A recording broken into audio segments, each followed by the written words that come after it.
Né, que estranho. Pronto, foi. Ninguém foi retirado da call, né, foi? Não. Foi, a Quem saiu não Karine vai avisar, né. Foi.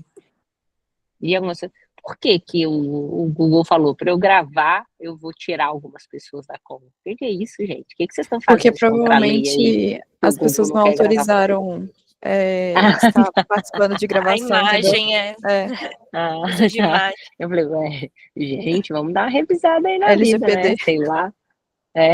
Não, mas aí tá tudo bem, eu já estava preocupada com coisas maiores.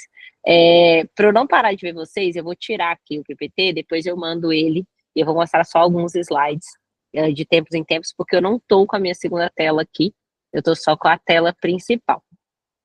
Vamos lá, gente, o que que eu queria começar falando para vocês sobre o impacto dessas tecnologias, que às vezes a gente minimiza, né. E aí eu vou mostrar um primeiro slide aqui para vocês entenderem do que eu tô falando. Esse slide, ele mostra as empresas mais relevantes do mundo em 2006 e as empresas mais relevantes do mundo este ano. O que que a gente pode perceber ali? Tem uma parte que é bem óbvia, né, as maiores empresas do mundo eram basicamente empresas de energia, e setor financeiro, no início dos anos 2000, e hoje são empresas de tecnologia, né, são empresas ou de tecnologia da informação ou de, social media, na sua maioria. Ok, isso é a parte óbvia e todo mundo sabe. Mas muito mais importante que isso é a gente parar para analisar o seguinte fato: a gente criou como humanidade organizações que valiam até, no máximo, 600 bilhões de dólares do ano zero até 2006, né. Então, desde que Jesus nasceu até 2006, a maior empresa do mundo que a gente conseguiu criar valia 600 bilhões de dólares.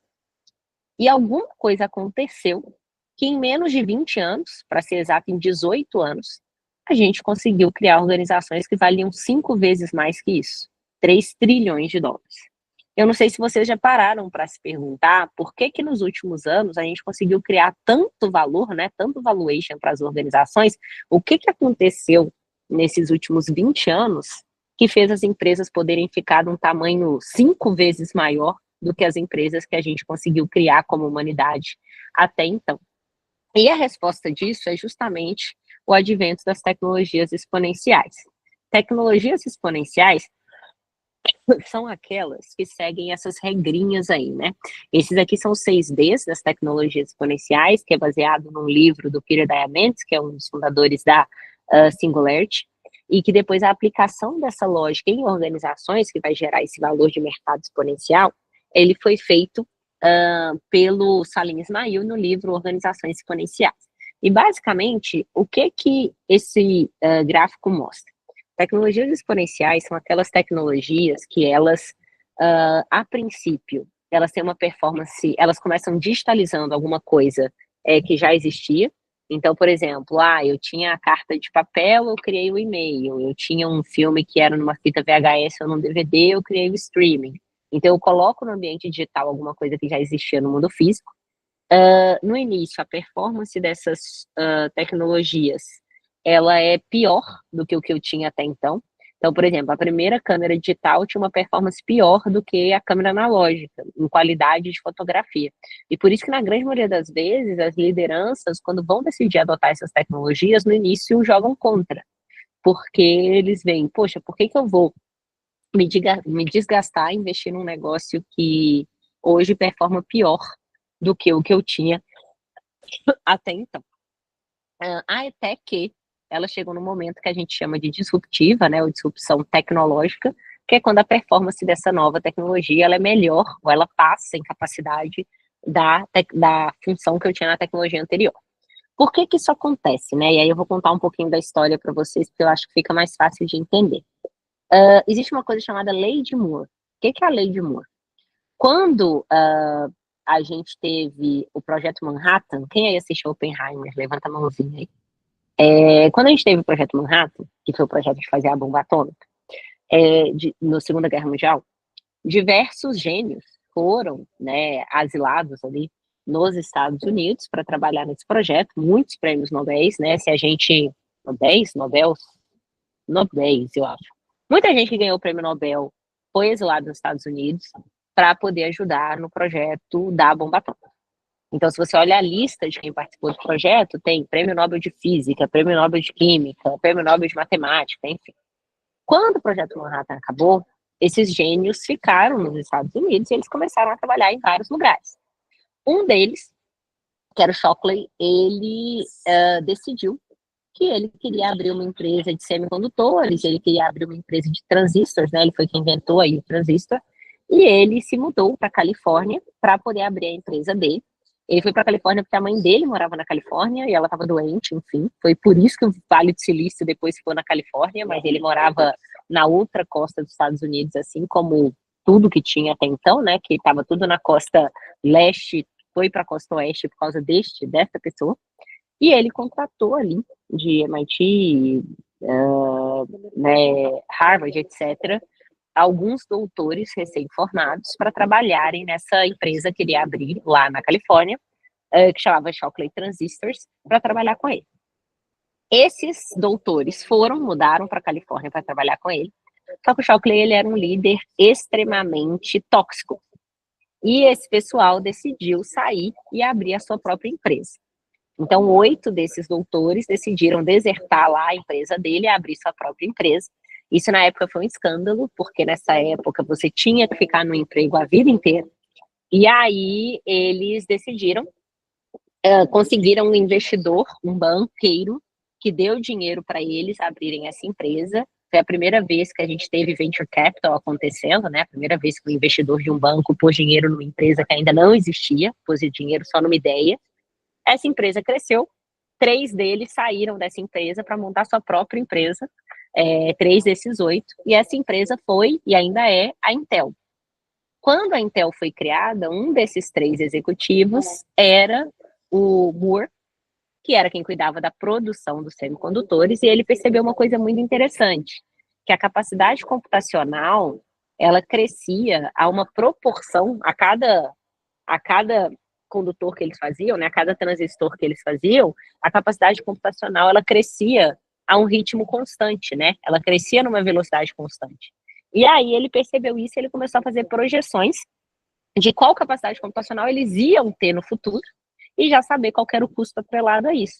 E aí ele conseguia vender tecnologia futura sem ter necessariamente essa capacidade computacional ainda, né? Eu acredito que vai chegar lá, porque na grande maioria das vezes a tecnologia se comporta dessa forma. E ele chamou essa proporção que a tecnologia cresce em capacidade ao longo do tempo de lei de Moore, né? Por causa do nome dele, que chama lei de Moore. Então, por seguir a lei de Moore, essas tecnologias, elas vão crescendo ao longo do tempo nessa proporção, chega num ponto que elas ficam melhores que a tecnologia anterior. Então, chegou um ponto que a câmera digital tinha uma qualidade maior do que a foto da câmera analógica. Como elas são soluções que elas, em geral, são digitais, o que acontece é que elas tendem a desmonetizar o mundo que a gente vive. Então, por exemplo, se eu fosse tirar uma foto de papel, essa foto de papel, né, eu ia comprar a câmera, se eu fosse revelar 12 fotos ou 20 fotos, o preço era diferente, porque eu pagava mais papel, eu pagava mais custo de revelação, então o custo da foto, ele cresce proporcionalmente ao número de fotos que eu vou revelar. Quando eu estou falando de soluções digitais, se eu tenho uma câmera digital, se eu tirei 10 fotos ou 50 fotos, o meu custo foi o mesmo. Eu não tenho custo adicional por foto a mais digital que eu tenho. Então, a gente fala que o meu custo marginal, ele tende a 0. Ou seja, eu desmonetizo aquilo que eu tenho no mundo. Que link que isso tem com inteligência artificial? Por exemplo, inteligência artificial, vou mostrar alguns cases para vocês, ela pode ser usada para detecção de fraude de cartão de crédito. Detecção de fraude de cartão de crédito, se eu pego uma Visa, uma Mastercard, né, empresas grandes, eu estou falando de eu monitorar bilhões de transações por minuto, né? E eu conseguir nessas bilhões de transações identificar quais têm padrão suspeito. Isso é uma coisa que o ser humano no mundo físico, né, se fosse em papel ou se fosse em qualquer coisa física, eu não conseguiria fazer. Mas que esse tipo de tecnologia consegue fazer em escala até muito maior do que a gente imaginar. Eu fui fazer um curso, que vocês sabem, né, do Bootcamp AI, semana passada, e uma coisa que um dos professores lá falou que ficou ecoando na minha cabeça é que empresas que são empresas tocadas por seres humanos, existe um número ali cabalístico de que organizações que têm mais de 100 pessoas, elas começam a perder muito na comunicação e na gestão, começa a ficar mais complexo, depois que você tem grupos grandes, né? Então, a partir de 100 pessoas, eu tenho uma organização que ela é muito mais complexa de gerir. E se eu falo de agentes de AI, né, que são esses agentes digitais, né, que estão ali fazendo funções específicas, eu posso ter milhares de agentes de IA e conectados e eles não vão perder nada em comunicação. Ele não vai ter um dia ruim, né, que ele vai trabalhar e ele tá meio chateado, ele não vai ter problema de expressar o que ele tem que fazer ou de conectar no que ele tem que conectar. Então isso traz uma escala que o ser humano nunca conseguiria ter, né, que é justamente dessa ideia de eu disruptar por ser digital e desmonetizar por ser digital. Eu acabo desmaterializando o mundo, porque no mundo físico eu preciso produzir coisas para poder usar. Então, antes eu ia ter o computador, o fax, eu ia ter o telefone. Como tudo está digitalizado, eu posso fazer tudo através de um dispositivo pequeno. Há quem diga que talvez nem desse dispositivo eu precise, né? Que eu possa fazer tudo interagindo com a nuvem sem precisar de dispositivo no futuro. E isso acaba gerando uma democratização, porque se o custo tende a zero, eu tenho ali uma maneira mais acessível para as pessoas, né, poderem ter acesso, que no fundo aconteceu, por exemplo, com a internet, né? Você tem muita gente, bilhões e bilhões de pessoas sendo conectadas através de uma tecnologia exponencial. Por que eu tô falando tudo isso, né? Tecnologias exponenciais, principalmente essas de base digital, né, que são a grande maioria, aplicadas a negócios, elas acabam gerando negócios em que a minha solução cresce de performance ao longo do tempo, ou seja, meu custo diminui ao longo do tempo, que o custo de criar a solução ele é mas a cada novo usuário ele tende a zero, incrementalmente. Como resultado, eu tenho uma receita que cresce e um custo que não cresce proporcionalmente a isso. Eu não tenho um custo fixo que cresce proporcional a essa receita que eu tenho. Como consequência, eu tenho receita que cresce com custo que não cresce. Meu resultado ele tende a quase infinito, né? Ele vira um resultado exponencial. E aí eu tenho valuations esdrúxulos, como aqueles que a gente viu lá de $1 trilhão, porque eu consigo gerar esse impacto. Toda essa história na cabeça de vocês foi mais para falar o seguinte: existe uma lógica no funcionamento dessas tecnologias que faz organizações conseguirem crescer tanto as utilizando. Não é só a produtividade que isso traz, não é só a eficiência que isso traz, é todo o desbloqueio de novos modelos de negócio que essas tecnologias podem prover para a gente. E por isso que elas acabam sendo tão extraordinárias e gerando tanto resultado onde quer que a gente esteja, né? Até aí, tudo bem? E aí, algumas coisas legais, né? Nesse curso que eu estava essa semana, eles estavam contando, por exemplo, que eles criaram uma simulação naquele jogo Minecraft, que eles colocaram milhares de agentes de AI para interagir com objetivos diferentes, cada um desses agentes, e que com o tempo eles foram criando um tipo de uma civilização. Eles foram se organizando, eles foram se ordenando, eles foram criando políticas, né? Eles foram conseguindo se gerir como sociedade para fazer aquilo tudo funcionar de maneira muito mais eficiente do que nós humanos conseguiríamos. E aí, alguns dos professores lá já têm trabalhado em criar réplicas digitais das organizações. Então, eu tenho uma lanchonete. O que é uma réplica digital de uma lanchonete? Eu colocar um fluxo do que essa lanchonete faz dentro do ambiente digital. Eu vou comprar legumes, verduras, etc. Eu tenho um tipo de tag que me informa, que nem eu tenho rastreio de correio, que me informa que aquela comida passou por ali. Coloquei na loja para vender, eu tenho uma tag de quem está comprando, eu consigo rastrear onde está indo, eu consigo rastrear a nota fiscal, eu consigo pegar o código do que está acontecendo, eu consigo rastrear o tamanho do meu estoque. O que eles trouxeram aqui, se eu consigo replicar todo o fluxo do meu negócio com lugares claros onde esses dados entram, né, em quais formatos eles entram, para toda a minha jornada, eu posso pedir para a inteligência artificial me falar qual tem que ser a minha estratégia para otimizar a receita ou para melhorar a rentabilidade. Porque é um sistema super complexo e esse agente, né, ou esses agentes vão ter melhores ideias do que um ser humano ditando uma organização teria. Vai lá, Jéssica. Boa tarde, Gláucia. É o seguinte, considerando essas tecnologias exponenciais, principalmente a inteligência artificial, né? Como que a gente pode conseguir acompanhar essas tecnologias, aprender o que a gente precisa para fazer as organizações crescerem, considerando que a gente não consegue aprender nessa velocidade com que as tecnologias estão avançando, sabe?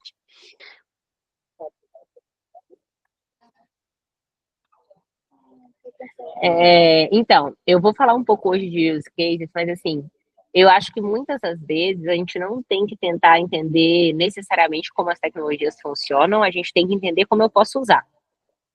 Por que que eu falo isso? Grande parte das tecnologias que a gente usa no nosso dia a dia, a gente não sabe como elas funcionam por trás, né? A gente sabe usar. Eu estou usando um notebook aqui, manda eu desmontar ele, eu saber como ele funciona. Eu não sei, mas eu sei usar. O que eu vou trazer aqui hoje é um pouco de onde vocês podem se informar para poder utilizar, para poder aplicar. Para entender em mais profundidade o que está por trás, como são feitos os códigos, de onde veio a tecnologia, etc., isso é uma coisa que é mais por curiosidade do que necessariamente por aplicabilidade, né? E que, em geral, tem muita gente que já dedica a carreira a isso a vida inteira, vivendo disso. Eu acho que não é uma coisa que, para o nosso objetivo prático, que é sermos profissionais melhores e conseguirmos gerar mais impacto nas nossas organizações através dessas tecnologias, saber como elas funcionam por trás não vai ajudar a gente a chegar mais rápido nisso. Mas Tá. saber como usar em casos de uso específicos que vão gerar produtividade, que vão fazer a gente ganhar mais tempo, que vão gerar mais rentabilidade para a empresa, é isso que a gente precisa saber. Eu só dei esse contexto histórico aqui porque eu gosto de história, mas assim, é meio inútil também saber essa história toda que eu contei. Fun fact. Mas eu vou entrar na parte mais prática daqui a pouquinho, que eu acho que é a mais relevante, a mais útil também. Mas é porque eu gosto de história, então eu fico empolgada e eu fico achando que todo mundo gosta, mas nem Não, mas é sempre é muito interessante verdade. mesmo, mas vou esperar a parte mais prática. Obrigada. Nada contra querer saber a parte teórica, tá, gente? Ela pode ser super útil também para quem tem essa vontade, né, de aprender e tudo mais. Mas, assim, sendo bem pragmático, o que vai fazer a diferença para o nosso objetivo aqui, que é todas vocês, né, terem mais sucesso nas suas jornadas profissionais, é conseguir aplicar para que vocês tenham mais tempo livre, para fazer coisas que vocês querem fazer, para que as empresas de vocês tenham mais lucro, para que vocês tenham mais eficiência na gestão das suas coisas, enfim. Aí aqui, isso aqui é só para reforçar o que eu falei do mundo que a gente tem vivido, né? Que esse gráfico traz é o volume de investimentos em capital de risco. Oi, Karine. O Glaucio está falando de réplica digital de corporações, mas já tem alguma coisa disponível? Então, tem algumas empresas, inclusive a própria The Baker faz isso, mas tem várias, que trabalham com transformação digital, que é justamente você começar a digitalizar a sua empresa. Se eu estou digitalizando as etapas da minha organização, por fim, eu acabo criando o que a gente chama de digital twin, né? Eu crio um gêmeo digital da minha empresa.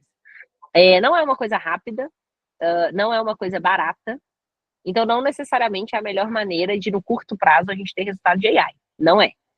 Mas, se a gente quer ter o máximo de performance possível, né, o máximo de resultado possível, quanto mais eu tiver de twins, melhor.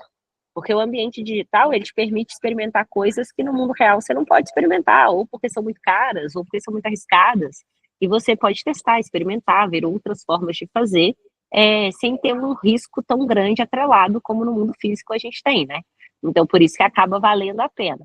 Mas não é uma coisa feita do dia para a noite. O que a gente tem mais visto, e aí eu vou chegar lá aqui também, é a aplicação de inteligência artificial para casos de uso simples, relacionados aos horizontes de inovação, que é o que eu vou trazer aqui para vocês daqui a pouquinho. Vou dar até um salto, porque eu acho que a gente está querendo entrar já nos casos, né?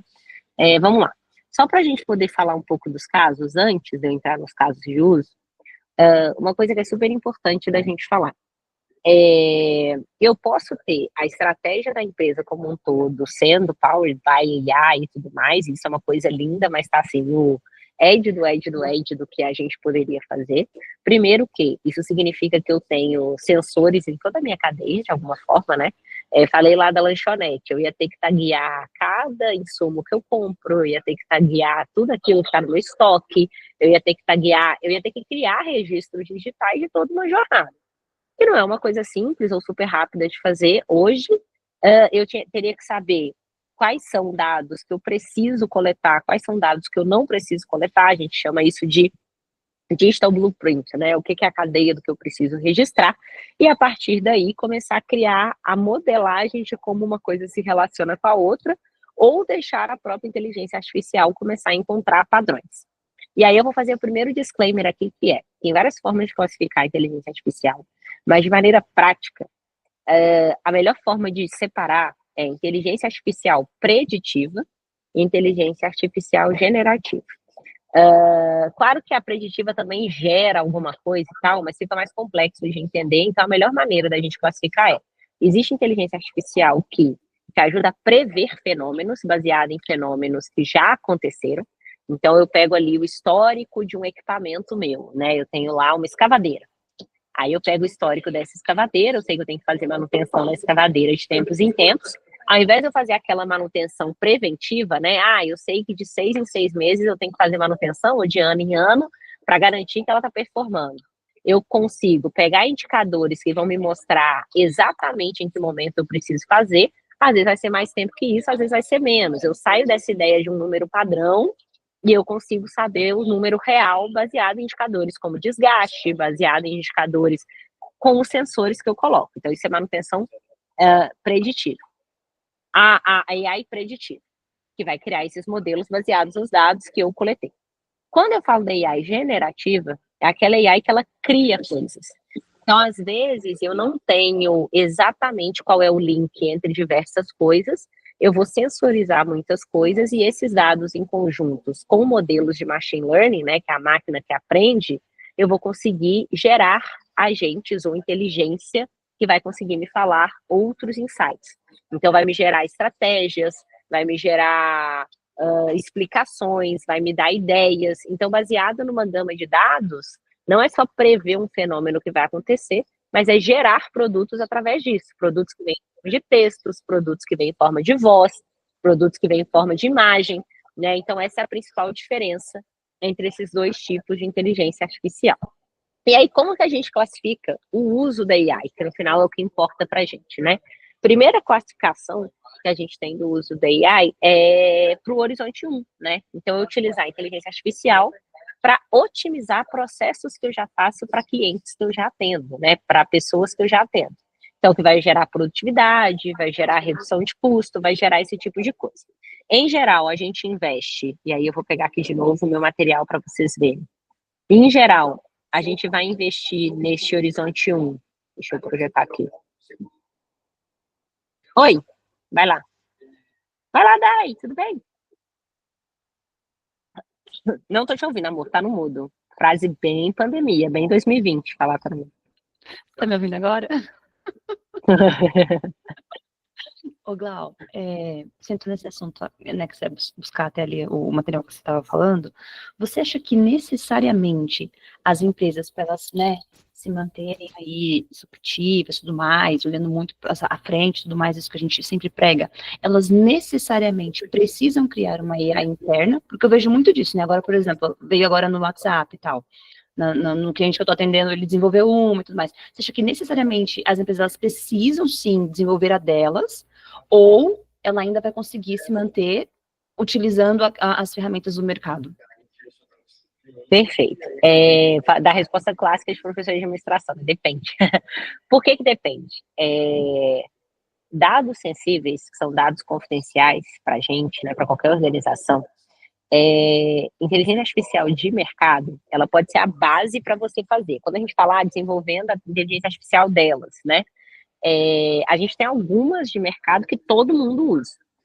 Ou vai ser IBM, ou vai ser Google, ou vai ser Microsoft, ou vai ser OpenAI, né, ou vai ser a Meta. São basicamente ali as principais fornecedoras de plataformas de inteligência artificial. Então, todo mundo vai fazer o código em cima dessas plataformas. O que muda é que quando você tem versões pagas dessas plataformas, você vai ter uma segurança muito maior em relação aos dados que estão dentro daquela empresa. E você vai poder alimentar essa inteligência artificial com dados que são do seu negócio e que você não quer que sejam dados públicos. Né? Se eu uso o ChatGPT abertão lá de mercado, né, o que eu estou colocando lá está virando conhecimento para o ChatGPT como um todo, não é um conhecimento que vai ficar só para mim. Agora, se eu tenho um agente de ChatGPT, né, um agente de AI que eu criei, privado, que foi desenvolvido com os dados da minha organização, reza a lenda que o acesso vai ficar restrito. Tem empresas que são mais ousadas, tem empresas que são menos ousadas. Não sou da área de tecnologia, mas Camila Schutt, que é super minha amiga, sempre fala confio muito mais na do Google que no OpenAI para colocar os seus dados, então eu tendo a confiar na opinião dela, porque ela entende bastante disso, mas do que eu já entendi, a OpenAI é a que é mais pró, abrir tudo, e vamos lá, e vamos ver o que dá, um pouco menos responsável em relação a tudo isso. E um dos grandes riscos que a gente precisa falar também é que hoje a inteligência artificial, ela não está aqui só para ajudar a gente a performar melhor, ela está sendo utilizada pelos hackers para invadir sistemas também. Então, a gente precisa se proteger de ataques cibernéticos que usam AI. Então, não é mais opcional também eu proteger de alguma maneira as minhas informações, porque elas são muito mais facilmente acessadas hoje, inclusive por quem está me atacando.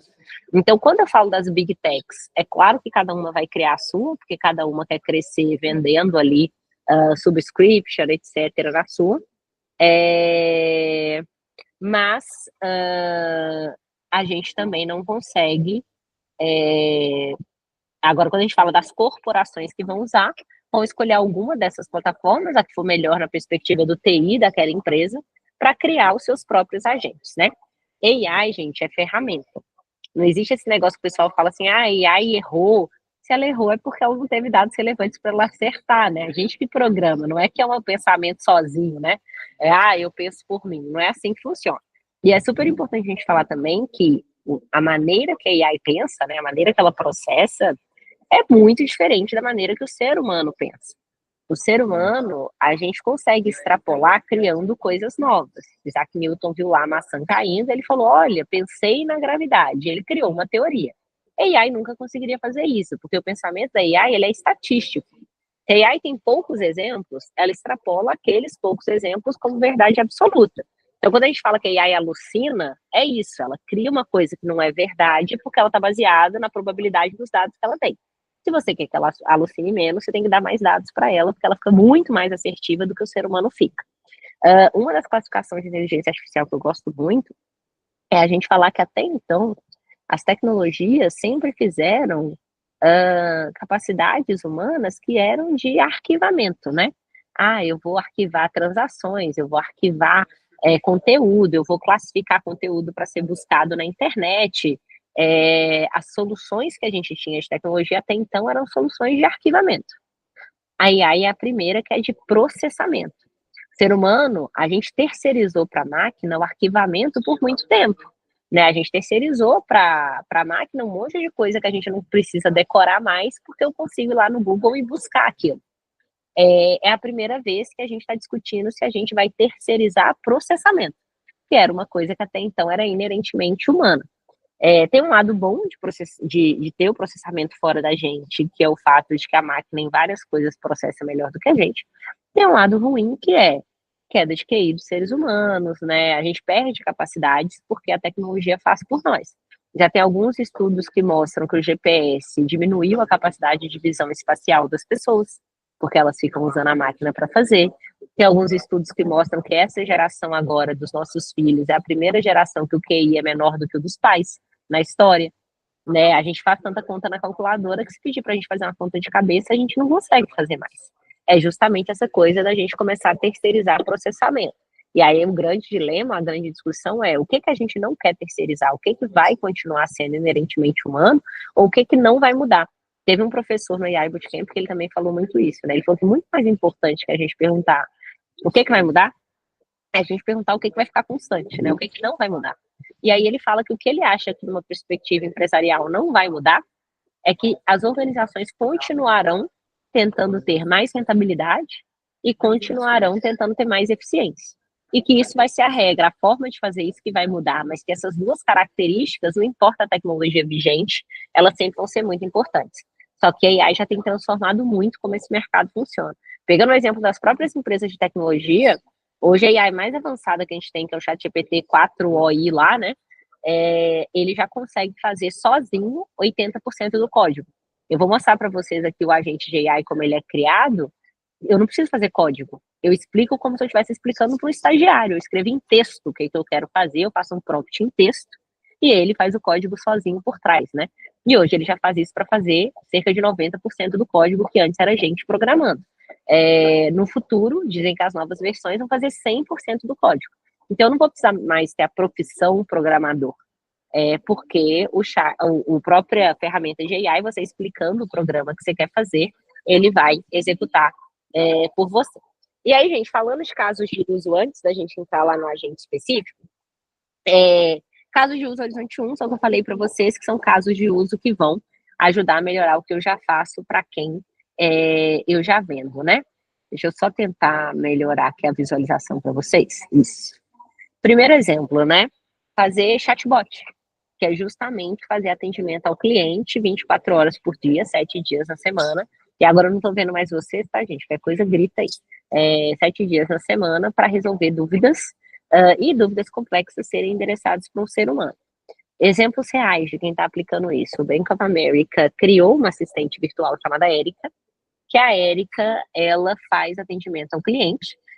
A Erika conseguiu fazer atendimento de 7 milhões de clientes em um ano, e mais de 50 milhões de interações, se fosse um ser humano fazendo, seria impossível. E um efeito colateral muito positivo é que, com o que foi aprendido com a Erika, eles conseguiram bater recorde de patentes. Eles conseguiram identificar várias novas ideias de produtos e serviços baseados nas interações que a Erika teve com os clientes. Outro exemplo muito legal foi a Sephora.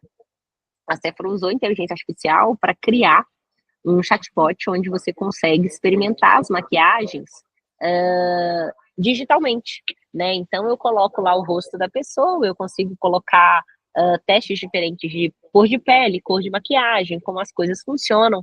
Eu não gasto fisicamente a maquiagem para cliente experimentar, eu consigo experimentar virtualmente, então é custo zero, né, no fim das contas. E eles conseguiram, com essa plataforma, crescer as vendas de 920 milhões de dólares para 3 bilhões em 4 anos, né? É uma solução de chatbot. Outra caso de uso, né, que existe para inteligência artificial, para melhorar o que eu já faço, é a gente fazer previsão de demanda e cadeia de suprimentos. Conseguir gerenciar melhor estoques, fazer uma melhor cadeia de suprimentos, enfim. Um exemplo foi a Amazon. A Amazon conseguiu criar o serviço do Prime Now, que faz entrega em até 2 horas, fazendo toda a gestão e otimização da cadeia logística com inteligência artificial. E, por consequência, para aqueles itens que têm Prime Now, eles conseguiram aumentar a conversão de vendas pela praticidade de entregar em 2 horas em 20%. Então, o efeito colateral de ter conseguido essa eficiência foi aumentar também a minha receita, foi conseguir gerar mais demanda. Outro exemplo legal é da Unilever, que conseguiu, usando inteligência artificial para precificar melhor, reduzir em 15% o custo dos inventários, né, o custo de estoques que eles tinham. Então, você vê aí que é uma grande possibilidade de aplicação também. Outro exemplo para Horizonte 1 é a gente fazer manutenção preditiva utilizando inteligência artificial, que eu até tinha explicado um pouco para vocês antes, né? A Siemens conseguiu, através de soluções de inteligência artificial, reduzir de 20% a 25% os custos de manutenção e aumentar de 10% a 15% a produtividade das operações. E a GE conseguiu reduzir 25% nos custos de operação e manutenção dos pátios eólicos, né? Tanto da montagem dos parques eólicos quanto da gestão da criação, né, da geração de energia. Outro exemplo, que eu já tinha comentado também com vocês no início, detecção de fraudes e segurança cibernética, que é a gente conseguir analisar transações em tempo real para ver fraudes e atividades suspeitas. Um exemplo é a PayPal, que hoje já consegue fazer a detecção de fraudes com precisão superior a 95%, conseguindo analisar bilhões de transações em tempo real, que seria impossível se não fossem agentes de inteligência artificial, cruzar todos esses dados para achar padrões suspeitos. E a Mastercard, que já consegue identificar transações suspeitas em menos de 2 segundos, conseguindo prevenir tanto fraudes, não permitindo que a transação aconteça, quanto recusas falsas, né? Pessoas que compraram e falam que não compraram. Quando a gente fala de Horizonte 2, o Horizonte 2 ele é mais relacionado a como eu vou entrar. Deixa eu ver que tem gente tentando entrar aqui, vou parar um pouquinho. E também eu ligo uma quinta que eu vou, né? Até agora, gente, tá bom? Deu para entender? Não deu? Fala aí no chat. Ok? Tá. Porque eu ligo a quinta aqui, galera. Eu vou, às vezes tem uns alunos meus da graduação que eles falam, professora, eu não consigo nem anotar, pelo amor de Deus, fala mais devagar.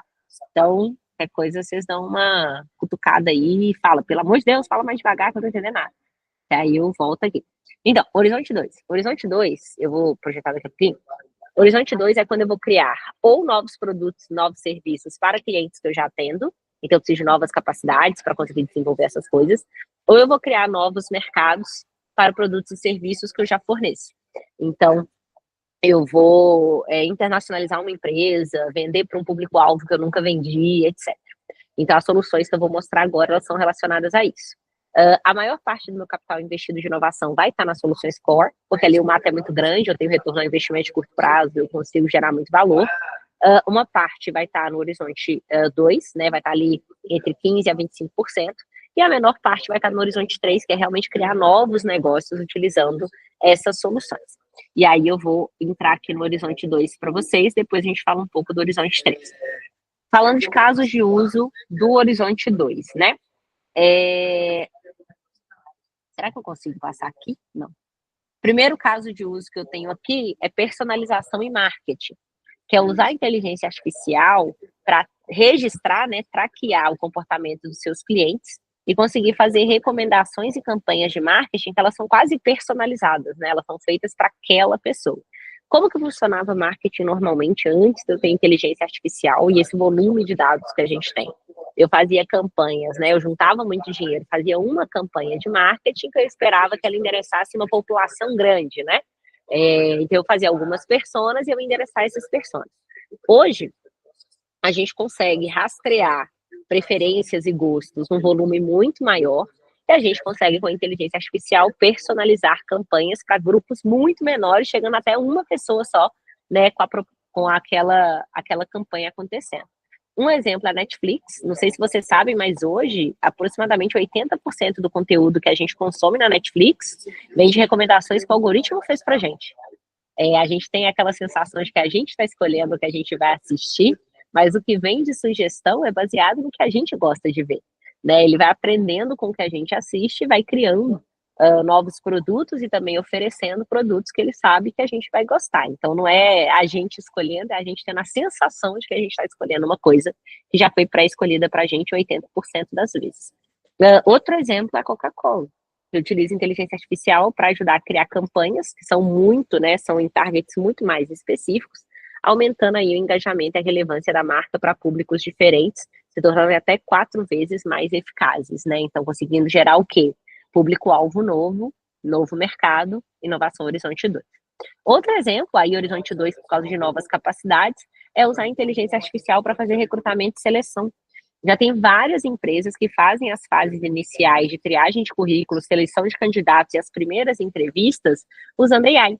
Então, eu tenho ali um assistente, né, virtual, que faz a entrevista por Zoom comigo primeiro, vê como eu estou respondendo e tal. E baseado nisso, ele encaminha para o humano me entrevistar, ou ele já tira, né, do processo, a depender de como eu performar. Mas eu já consigo automar processos de recrutamento e seleção com AI.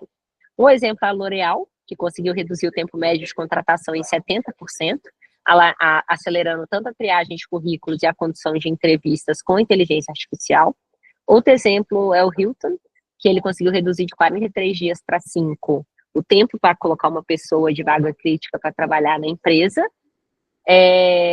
Outro exemplo é usar AI para fazer estratégia, né? Olha aí os consultores AI, né? Pegar um volume grande de dados e pedir AI para encontrar padrões e insights para ajudar na tomada de decisão dos negócios, né? Ajudar a saber o que a gente vai fazer de próximos passos.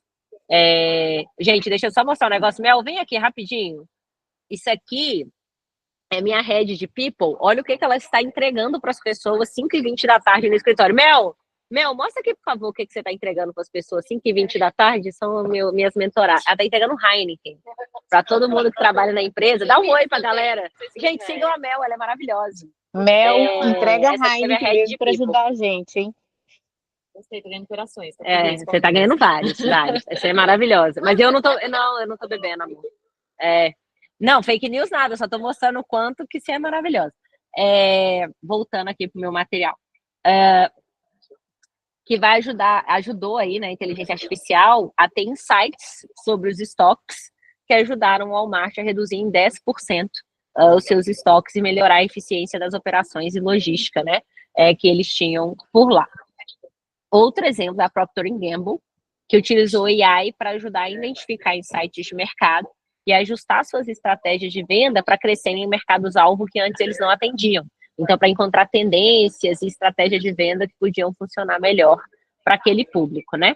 E aí a gente vai para o outro extremo, que é quando eu vou criar novos negócios que eles são feitos pelo AI, eles não só utilizam o AI para melhorar ou para dar acesso a um novo mercado ou para criar um novo produto ou serviço, o negócio em si é o AI, né? É feito pelo AI, que é o que a gente chama de Horizonte 3. Um exemplo é fazer pesquisa e desenvolvimento com AI, usar a inteligência artificial para acelerar os processos de pesquisa e desenvolvimento de novos produtos, que tem sido muito utilizado no setor de saúde e farmacêutico. Um exemplo clássico, né, a vacina do Covid. A gente só teve a vacina do Covid porque as farmacêuticas usaram o AI para acelerar a análise de dados clínicos, que antes eram feitos por computação sem inteligência artificial e que levavam muito mais tempo para acontecer. Se não fosse AI, talvez nem teria vacina de Covid até agora para a gente poder utilizar. Outro exemplo é o Unilever, né, que utilizou inteligência artificial para reduzir o tempo de lançamento de produtos para o mercado, conseguindo entrar antes nesse mercado e gerar mais vendas, né, gerar mais lucro, através de inteligência artificial também. Segundo caso de uso, né, segundo exemplo de AI aplicado ao Horizonte 3, é o que a gente chama de soluções de precisão. Soluções de precisão são análises profundas de uma gama enorme de dados que a gente pode utilizar para poder criar soluções que são extremamente personalizadas, né? Um exemplo é a Tempus. A Tempus é uma empresa que ela faz tratamento de câncer baseado em AI. O tratamento de câncer, ele é baseado num paciente padrão, né? Então eu falo, tem que fazer tanto de radioterapia, tanto de quimioterapia para esse tipo de câncer e é baseado num ser humano padrão. E eu vou vendo o que funciona, o que não funciona e vou mudando o tratamento. O que a Tempus faz é, com o apoio do AI, fazer análises genômicas que antes levavam semanas para acontecer em algumas horas apenas, e conseguir fazer para o genoma específico do seu corpo e o genoma específico do seu câncer um tratamento individualizado, né?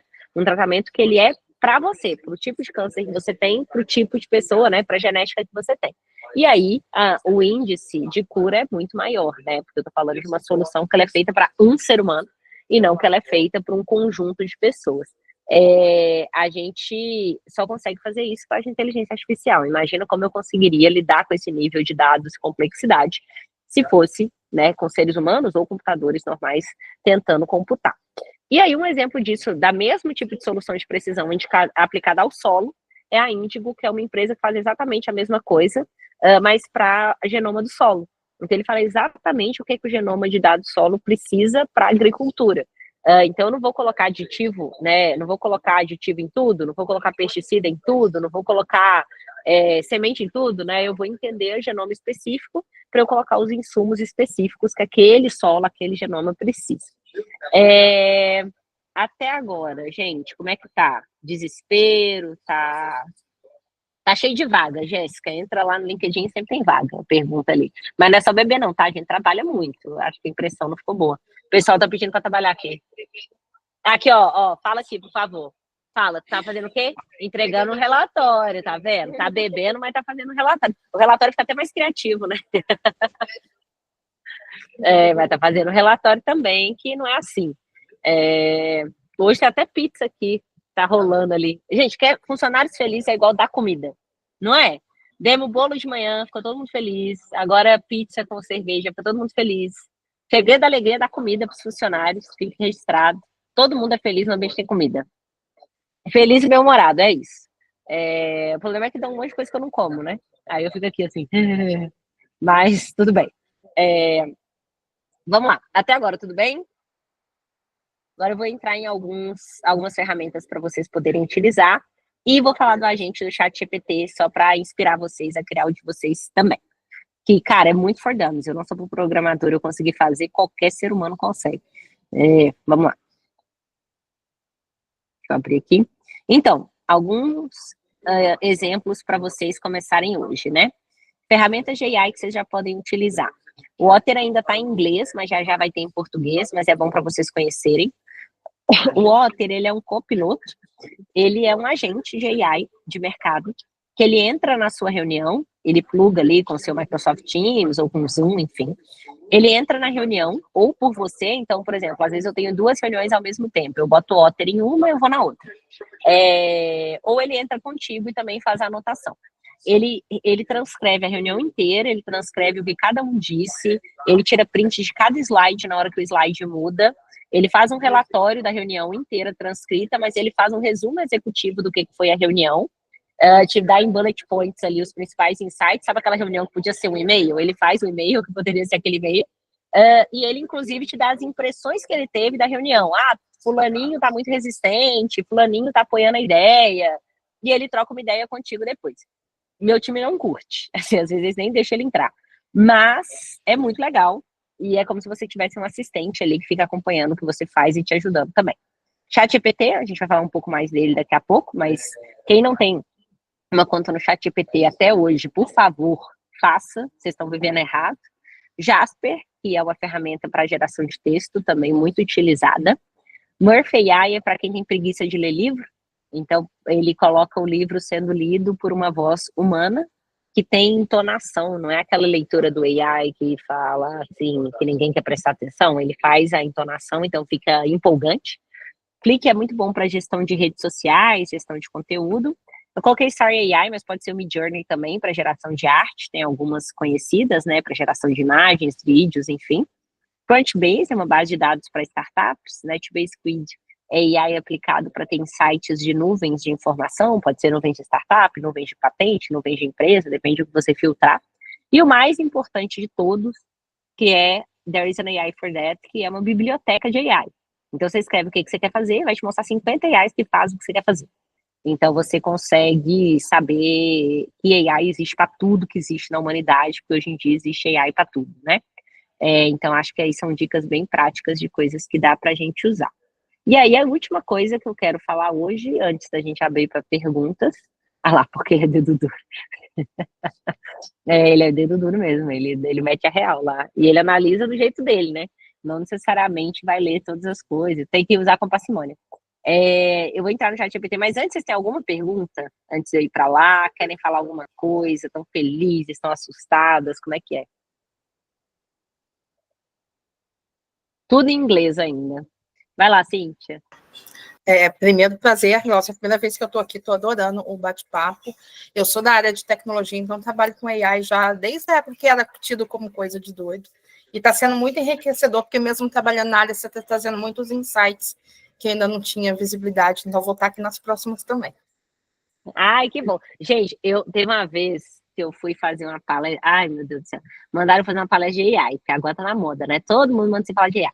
Aí eu falei, tá bom, lá vou eu falar de AI. Eu sou de estratégia, mas estratégia é tudo, né? Então, bora falar de AI. Vi ali o que eu tinha, dos cases do que a gente faz mesmo e tal, e era o que eu sabia, mas eu não sei detalhes técnicos, né? Eu sei a parte mais estratégica, mais de implementação para negócios e tal, e de processo, mas não sei da tech em si, hard ali, né? E aí cheguei lá para dar palestra, quem estava na plateia? O presidente da IBM e a presidente da Intel. Eram os dois da plateia, eu vi no dia anterior, quando eu cheguei, porque eu cheguei um dia antes. Eu chamei os dois no canto e falei, eu conheço os dois, graças a Deus, né? Eu falei, gente, então, amanhã eu vou falar de AI, mas vocês dão uma abstraída, por favor, porque, né, eu não, né? Então você vai dar uma volta na hora que eu estiver falando, ou toma água, ou pensa assim, é uma pessoa leiga, né? Uma pessoa que é de estratégia, falando do uso do AI, mas assim, não leva tão a sério assim, porque eu não sei o que vocês sabem, né? É óbvio. Aí, resumo da obra, os dois assistiram, os dois me mandaram mensagem depois que amaram. Eu falei, ai, glória a Deus, obrigado, Senhor. Se os dois fizessem na pergunta 2, eu não passava, né? Mas não fizeram pergunta nenhuma, graças a Deus, não tinha tempo para perguntas. Então, passei, né? Mas, assim, com aqueles dois ali, eu não passo a pergunta 2. Mas eles gostaram, falaram que eu não falei merda, o que para mim era a coisa mais importante do mundo. E ficou tudo bem, seguimos amigos. O presidente da IBM estava aqui ontem. Então, assim, seguimos amigos, tá tudo bem. Mas foi meio tenso para mim. Então, ouvir de você, que é da área, que tá te dando alguma ideia, eu fico muito feliz. Porque dá um medinho, né? E eu acredito que você já conhece, mas só para dar uns 2 cents aqui para as meninas. Ai, amo, por favor. Também, eu estou usando tem mais ou menos uns 10 dias o prática para inglês. Gente, e assim, eu me surpreendi, porque assim, eu fiz uma lição em um dia, guardei o celular, no dia seguinte eu peguei uma outra lição nada correlacionada. E quando eu respondi, o robô lá me respondeu, mas isso não impacta na sua outra atividade que você reportou na lição. Então, assim, ele faz essa correlação e é muito bom. É prática, Thaís. Eu vou passar o nome aqui no chat, que aí vocês conseguem puxar o aplicativo.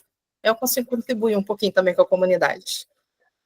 Maravilhoso, muito obrigada. E, gente, se tiver mais gente aí de tech, por favor, primeiro, tenha uma parcimônia aqui com a pessoa que não é, tentando ajudar de todo o coração. Segundo,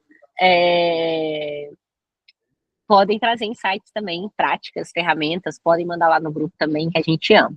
E aí vamos para o nosso querido e amado ChatGPT, mostrar para vocês o bonitinho que eu fiz, para vocês entenderem o que é. Glau, Primeiro eu vou mostrar... Oi? tudo bem? É a Ju. Não sei se você falou no início,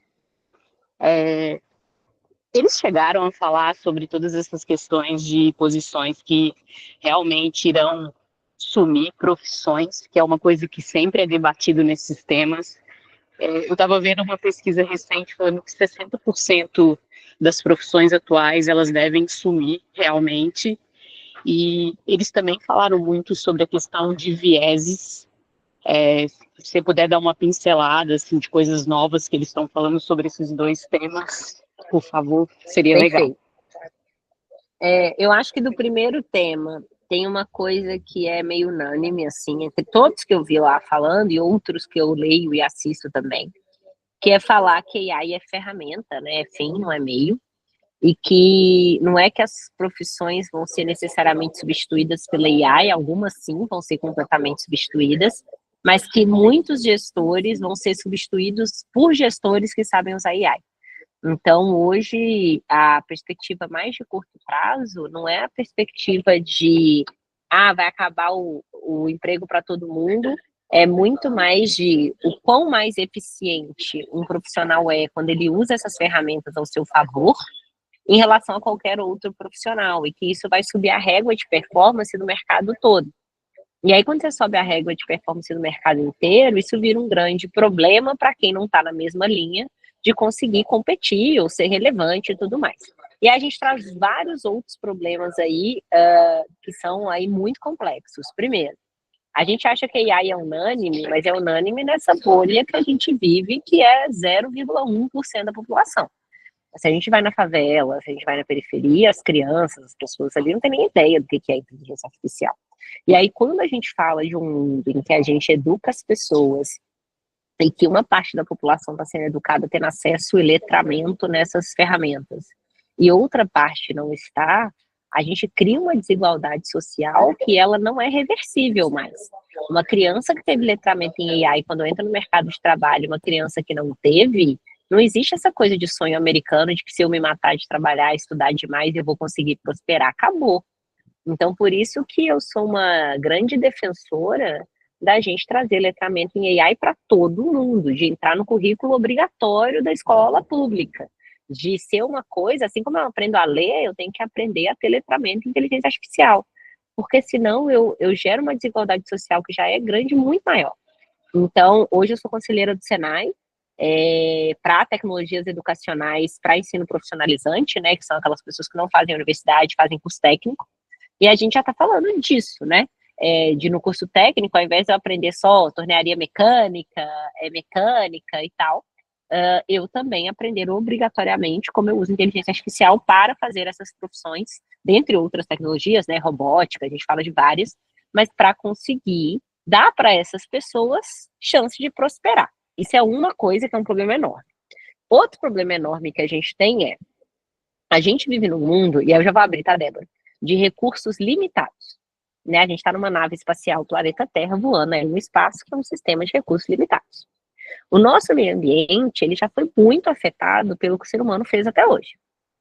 O que a AI traz para a gente, além de uma demanda muito maior de energia, que a gente teve até hoje, é a capacidade da gente produzir numa produtividade que a gente nunca teve antes, né? E aí, produtividade pode ser encarado de duas formas. Pode ser encarado, eu vou ser mais produtivo, então eu vou produzir o que eu preciso e vou parar de produzir, vou ter mais tempo livre, ou eu vou produzir no tempo total que eu tenho, o máximo que eu consigo.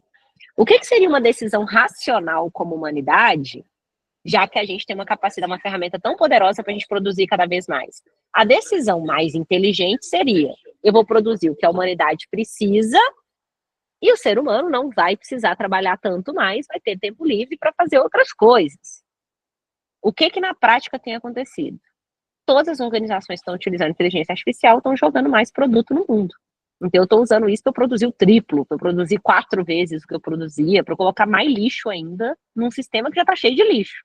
Então, assim, enquanto a gente viver numa sociedade que ela vive num paradigma capitalista, e, gente, eu não sou socialista, já deixar bem claro aqui, não estou falando nem de socialismo nem de capitalismo, só estou falando que o paradigma do capitalismo ele é baseado numa macroeconomia, que a equação macroeconômica é dada por tecnologia em conjunto com o trabalho humano gerando trabalho, né? Gerando produto, gerando crescimento do PIB. Quando eu tenho tecnologias exponenciais que criam trabalho per si, né, como é o caso da GenAI, etc., eu estou falando de uma equação econômica que vira um PIB quase infinito. A gente está vendo ali, né, trilhões sendo gerados. Porque eu produzo, e o meu custo marginal tende a zero. Eu não preciso de ser humano para executar, eu consigo executar em escala só com máquina e tecnologia.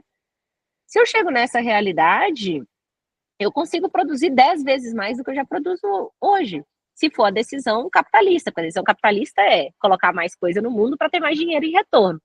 Se a gente continuar vivendo dentro de um paradigma capitalista de sociedade como um todo, fica insustentável. Porque todo mundo vai ter mais capacidade de produção, mas não tem demanda, né? A gente nem vai ter salário suficiente para comprar isso tudo. Então, como reequilibra, né, essa equação? Esse é um segundo enorme dilema. E como que a gente vai usar tudo isso para ajudar o mundo a ser um mundo melhor para se viver no fim das contas. Tem aqueles bem otimistas que falam, assim como a tecnologia ajuda a produzir cada vez mais, a gente vai usar a tecnologia para ajudar no ESG, para ajudar a reciclar mais, para ajudar a fazer o outro lado, que eu acho que é uma linha de pensamento que tudo bem, mas eu fico meio preocupada porque eu acho que a natureza que a gente é criada é uma natureza de não se importar tanto com o coletivo e com o próximo, principalmente na cultura ocidental, né? E aí, esse tipo de ferramenta acaba gerando aí muitas coisas ruins. E aí a gente tem um terceiro problema, que é, para aqueles empregos que vão ser substituídos, que são muitos ao mesmo tempo, que eu acho que essa é a grande diferença do que a gente tinha com outras tecnologias, o que a gente vai fazer com essas pessoas até elas encontrarem uma razão produtiva nova para existir? A gente vai fazer upskilling, reskilling com todo mundo? A gente vai criar uma renda mínima básica universal que todo mundo que não tiver mais lugar no mercado de trabalho vai receber? Não sei, tem várias linhas diferentes do que pode ser feito em relação a isso, mas e aí tem os super pessimistas, tipo Elon Musk, que fala que a inteligência artificial vai acabar com a humanidade, por isso que ele está tentando ir para Marte. Não sei quem dá certo. Entre o super otimista que fala que a gente vai dar um jeito, que a gente sempre dá, e o mundo vai acabar, tem ali um meio do caminho que eu acredito que seja mais razoável, né? Porque vai acontecer com a humanidade. Então tem muita discussão ainda nessas temáticas, ninguém tem certeza do que vai acontecer, mas o fato é que essas tecnologias continuam sendo desenvolvidas numa velocidade inacreditável, e ninguém está muito parando para pensar. Não é o mesmo peso que é colocado no desenvolvimento da tecnologia, que é colocado em quem está falando sobre a responsabilidade dessa tecnologia na vida de todo mundo. Então fica um peso desigual. Para desenvolver a tecnologia, um monte de gente fazendo o tempo inteiro, para pensar nessa responsabilidade, são alguns numa velocidade muito mais lenta. E aí, no seu segundo ponto, que é o ponto dos vieses, né? Como a AI ela é treinada pela gente, né? Ela é treinada pelos usuários e ela é treinada pelos grupos de pessoas dessas organizações que estão desenvolvendo, muitas vezes ela tem reforçado vieses que a gente tem no mundo físico, né? Não vou falar real, porque o digital também é real, mas no mundo físico, para o mundo digital. Então, questões como machismo, questões como racismo, questões que hoje são muito gritantes no nosso mundo, elas estão sendo replicadas no ambiente digital, né? Então, a gente precisa também, de alguma forma, pensar nessa responsabilização. Não acredito em regulação, porque uma regulação de AI, ela teria que fazer países como Irã e Estados Unidos entrarem em acordo, vocês conseguem imaginar isso acontecendo em alguma coisa, mas a gente precisa minimamente ter ali algumas regras básicas para as coisas acontecerem, né? Não quero gerar pânico em ninguém, só estou respondendo a pergunta, mas realmente são muitas possibilidades. Eu escrevi ano passado para a revista Época, se vocês colocarem no Google, vocês vão achar, um manifesto sobre AI, que eu escrevi várias dessas preocupações que eu tenho, e a Época publicou, foi bem legal. E teve uma repercussão bem bacana nos comitês que eu participo, nos boards que eu participo também, é um tema que a gente tem conversado muito. Tem muitas pessoas preocupadas com isso. Só que as pessoas preocupadas com isso não têm nem o dinheiro, nem o poder das pessoas que estão desenvolvendo a tecnologia. Então, assim, mas tem. E vamos continuar, né, tentando. Mas o ponto é que, para mim, a única chance que a gente tem é democratizar o acesso, porque a tecnologia vai continuar sendo desenvolvida. No matter what, né? A gente não consegue parar a tecnologia, mas a gente consegue democratizar o acesso e isso já ajuda a ter muita gente do bem ajudando as coisas a serem consertadas, né? Débora, vai lá. Não, na verdade, eu só ia complementar, que eu acho que da mesma forma que está, né, tirando alguns empregos, a inteligência artificial, a tecnologia, ela vem também trazendo várias Criar profissões, vários. Uhum. criando novas profissões. Por exemplo, tem várias profissões que na época que eu fui escolher faculdade não existiam e agora existem. Então, acho que se trabalhar bem a educação, que realmente a velocidade está muito maior, vai vir muitas outras formas de trabalhar que a gente nem conhecia, se for olhar aí 10, 15 anos atrás, nem existia. Então, acho que tem esse jogo, perde de um lado, mas a gente vai ganhando outras formas. Sempre, né? sempre. Um exemplo clássico, né? O Waze, antes de existir, Waze não, Uber, antes de existir Uber e parecidos, se você quisesse ser um taxista, você teria que ter uma licença de táxi, você teria que ter um carro, né, táxi, você teria que conhecer o mapa da cidade, porque não tinha GPS. Hoje, basicamente, você quer ser Uber, você né? Você se cadastra no aplicativo, arruma um carro, não precisa nem ser seu, e começa a rodar. Então, assim, a tecnologia também nos habilita a ter muito mais possibilidade de profissões, de mercados que ainda nem existem, que vão ser criados. O que fica para a gente de lição de casa? Se eu sei que no futuro a inteligência artificial tem uma grande possibilidade, assim como outras tecnologias, de criar novos empregos e profissionais mais competentes, a nossa responsabilidade é botar a bunda na cadeira e aprender a usar. Porque é a única chance que a gente tem de estar à frente, de conseguir gerar mais valor. Isso é o que a gente tem controle. O resto a gente não tem controle. A gente não tem controle da regulação do planeta, a gente não tem controle de como o pessoal vai usar isso, a gente não tem controle. A gente pode até tentar ter alguma influência, que é o que eu fico tentando fazer em algumas coisas. Mas o que a gente tem controle é o que eu sei fazer, eu sei usar, eu aplico no meu dia a dia, eu estou sendo mais produtivo usando isso, se o futuro vai chegar, que eu chegue no futuro primeiro. Então, eu acho que essa é a nossa responsabilidade. E eu acho que, falando no nosso ponto aqui principal, que é a equidade de gênero, eu acho que essas ferramentas, elas acabam sendo de uma valia enorme para nós mulheres. Eu acho que uma das grandes dores que nós mulheres temos profissionalmente é conseguir conciliar todos os pratinhos. Porque a gente tem nossa casa, tem nossos filhos. Em geral, né, o trabalho doméstico, ele acaba sobrecaindo mais sobre a mulher do que sobre os homens, historicamente, claro que tem exceções. Mas se a gente tem ferramentas que nos ajudam a ser mais produtivas, a conseguirmos produzir mais, fazer mais, entregar mais, vários sonhos que estão engavetados porque a gente não tem tempo de fazer, a gente consegue começar a desengavetar porque a gente tem ferramentas para ajudar a gente a fazer, sabe? Então, eu acho que a gente vê isso como uma super oportunidade para apoiar na nossa causa de equidade de gênero. Se nós aprendermos AI antes dos homens, vai ser muito bom para a gente poder utilizar, para a gente poder conquistar mais espaços. Então, não é uma competição, mas meu lado ariano aqui, né, dá às vezes uma florada, que a gente pode ter aí uma super oportunidade para a gente também. E aí, gente, Gente, quando eu falo essas coisas é brincadeira, tá? Às vezes eu tenho que explicar, porque nem sempre fica claro. Então, vamos lá. Eu vou mostrar aqui para vocês. Vocês estão vendo a tela? Então, né? Esse aqui foi um assistente que eu criei no próprio ChatGPT para me ajudar a fazer uma coisa que eu ia contratar uma pessoa para fazer, que era fazer o orçamento das minhas palestras. Eu vou mostrar primeiro para vocês como esse meu agente funciona, depois eu vou ensinar vocês a criarem os agentes de vocês, né? O que eu quero que vocês pensem em relação a isso aqui? O que é um agente? Um agente é como se fosse um estagiário, sabe aquele serviço que você ia dar para uma secretária ou para um estagiário fazer para você?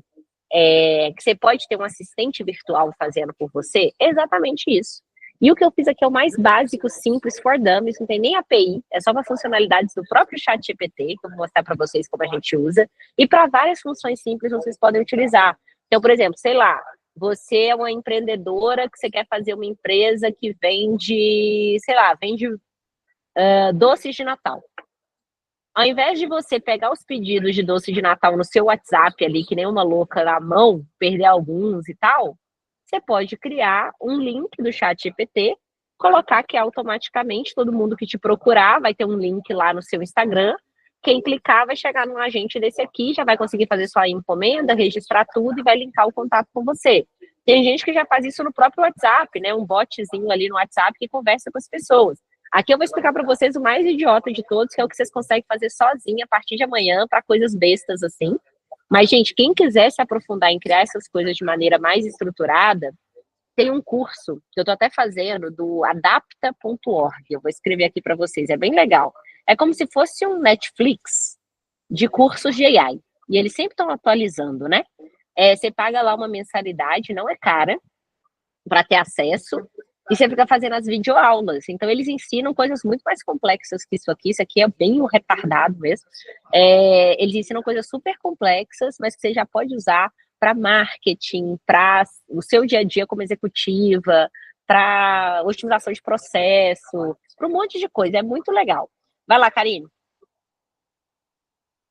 A dúvida é simples, Gláucia. Eu preciso ter aquela versão do ChatGPT paga? Sim.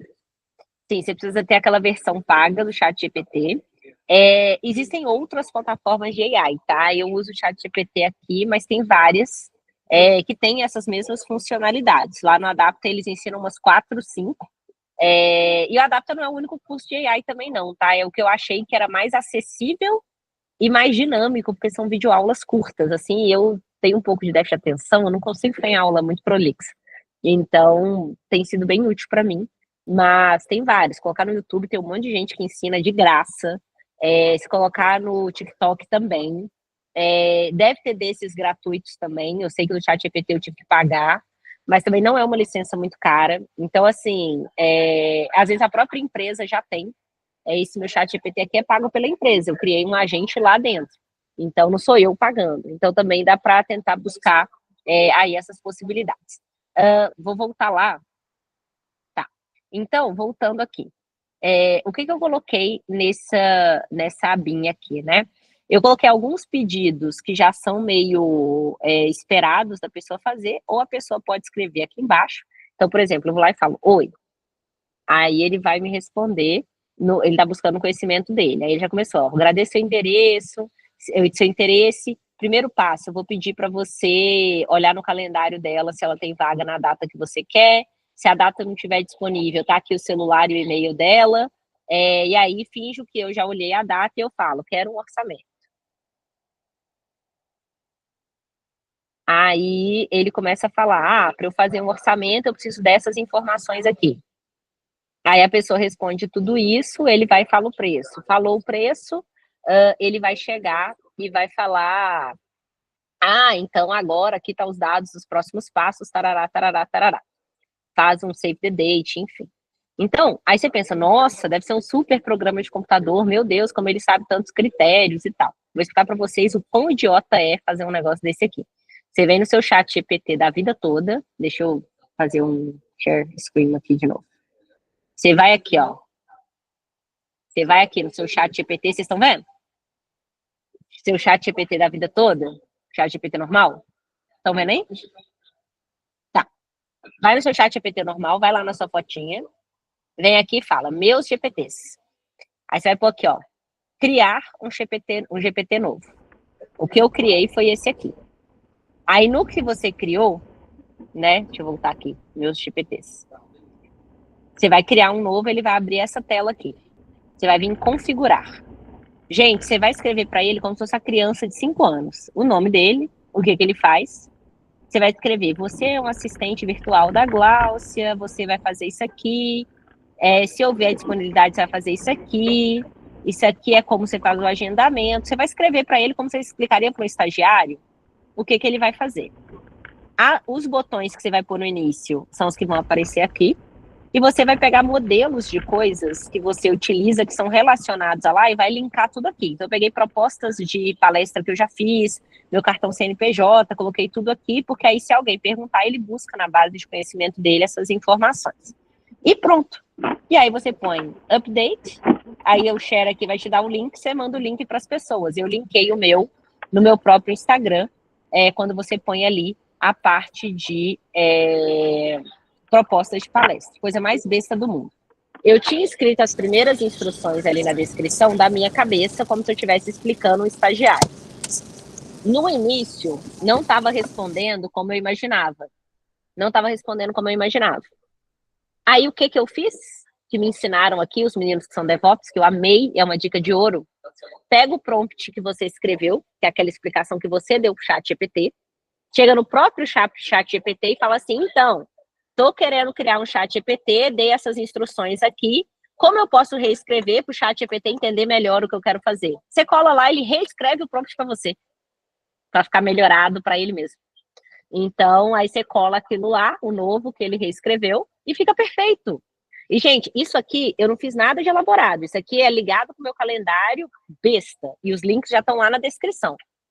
Os meus amigos aqui que usam a API, eles conseguem fazer ele já reservar na sua agenda para você.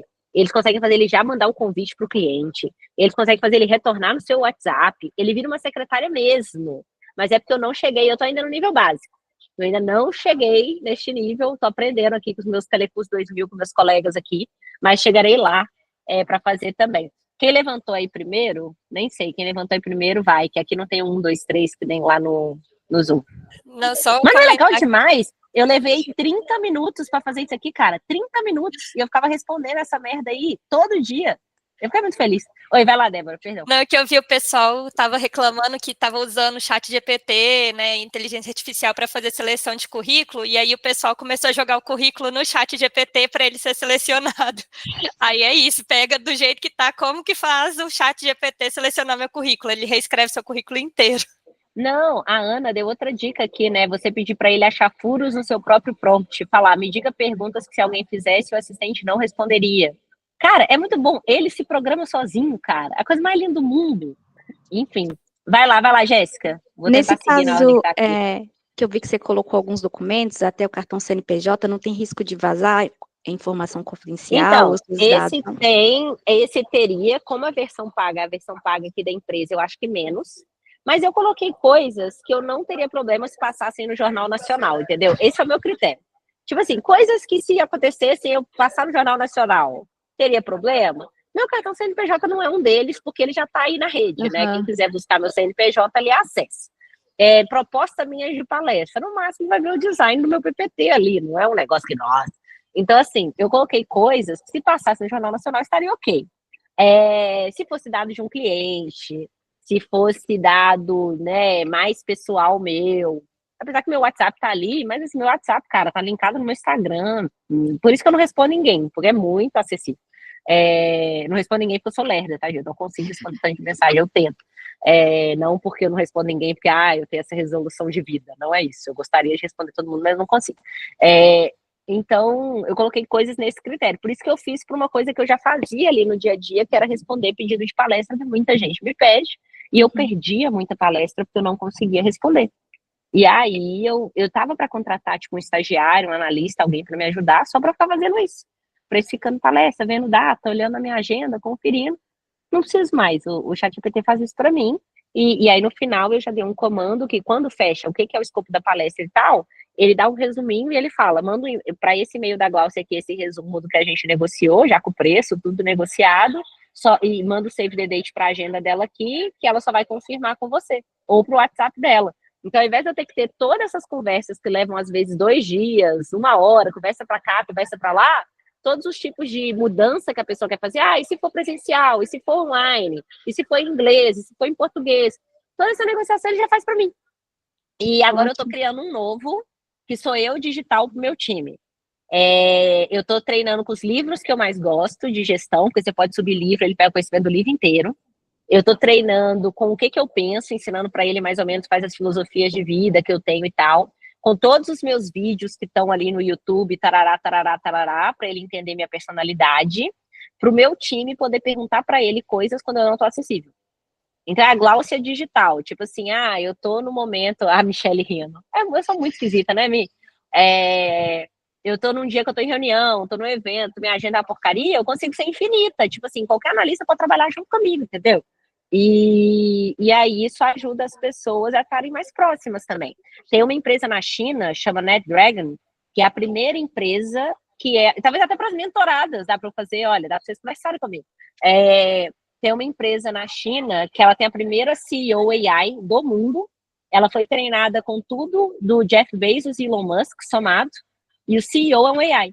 Então, quem toma decisão no fim das contas e tal é esse agente AI, que é o Jeff Bezos com o Elon Musk somado.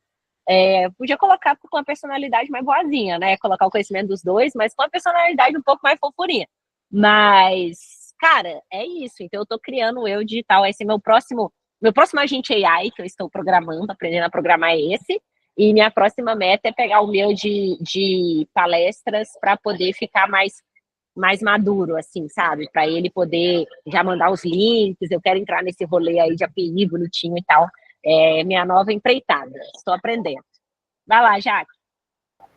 Só uma curiosidade em relação também que eu uso durante o meu trabalho usando o ChatGPT, é quando você não souber o que perguntar para o ChatGPT, como pergunta para ele do que ele precisa. Você quer fazer, eu quero um roteiro de determinado assunto. Aí você pode colocar para o ChatGPT assim, o que você precisa que eu te informe para você me dar tal, que ele escreve o briefing para você. E você consegue preencher para ele o que você precisa. Que às vezes tudo ele te responde de acordo com o que você pede para ele, né? Tanto que é bem literal e tudo mais, então muita resposta vem errada por causa disso. Então, às vezes, se você estiver escrevendo lá e não e tiver com dúvida sobre como perguntar para o chat GPT, pergunta para ele como ele quer receber essas informações. Perfeito. Gente, é isso que eu tinha preparado para hoje. Era isso. Ficará gravado para quem quiser. Maravilhosa. Estou sempre à disposição. Assim que eu for tendo assuntos novos e materiais novos, eu vou dando para vocês. E beijo, beijo, beijo. Agora eu vou lá comer pizza com a galera ali, que eles estão berrando. E vamos que vamos. Aí eu vou criar, cara. Eu vou criar um eu digital. Vai ser mara. Vou mandar até pro meu marido pra ele ficar conversando comigo. Ô, Glau, você chama ele de digital. Tipo um Digimon, né? Fazer um concurso de nome. Quem perder a primeira parte vai estar gravado, amor. Eu vou mandar o vídeo lá no grupo para todo mundo. Tá bom? Beijo, beijo, beijo. Tchau, tchau. Obrigada. Tchau, tchau. Obrigada. Tchau.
Tá bom?